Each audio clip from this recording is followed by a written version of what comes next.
Ira, one of the HR associate here in Madrid. So ngayon, mag-unbox tayo ng COVID-19 antigen test.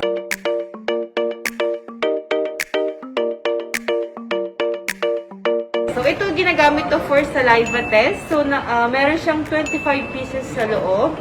Then meron siyang mga materials na magagamit natin for saliva test. At ito ay free na pwedeng magamit ng merong mga symptoms ng COVID. Buksan na natin siya. Ayan. So here it is. Ang laman ng Joint Star. Sorry, di ako marunong mag-unboxing.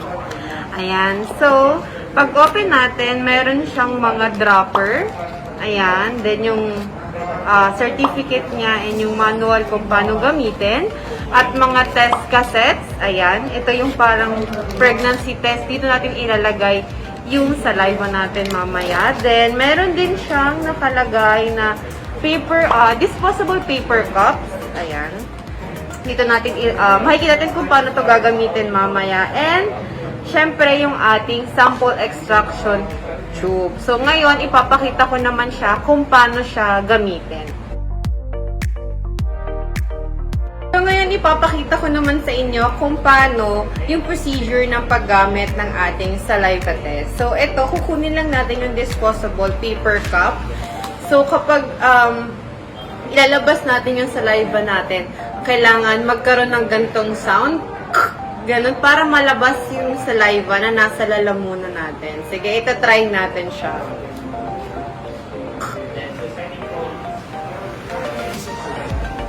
Ayan. So, next naman natin gawin is kukuha natin yung dropper. So, yung dropper, meron siyang guhit. Ayan. Hanggang doon yung kukunin nating sample ng saliva natin.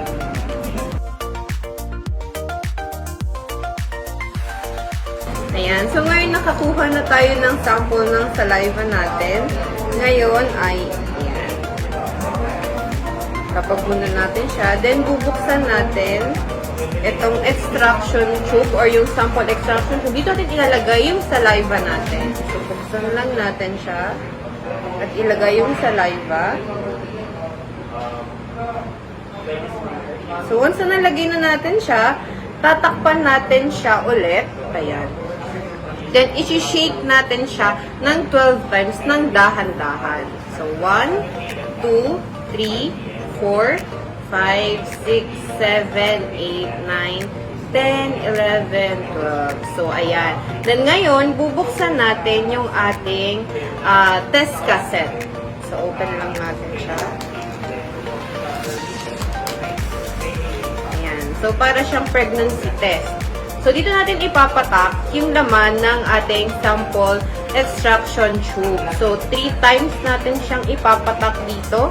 After mag-take ng test, wait 15 minutes for the result. So, before 15 minutes or lumagpas na ng 15 minutes, pwedeng mag-invalid ang result. So, kailangan 15 minutes exact bago basahin ang result.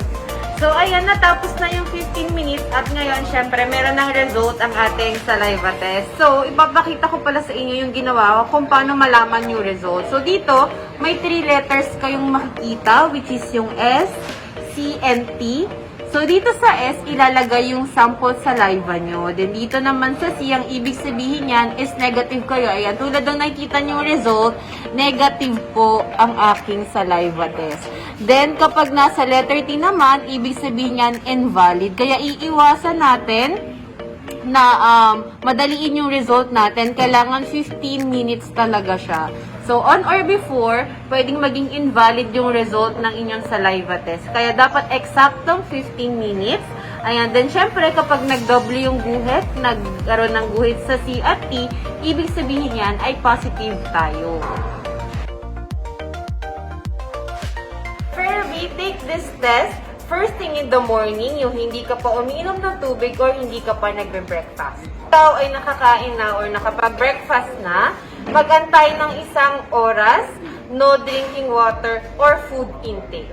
If you have symptoms at least 3 days from the time na nagkasakit, inform mo agad ang HR per branch para mabigyan ka nila ng testing kit. Video mo ang saliva testing at isubmit sa HR per branch.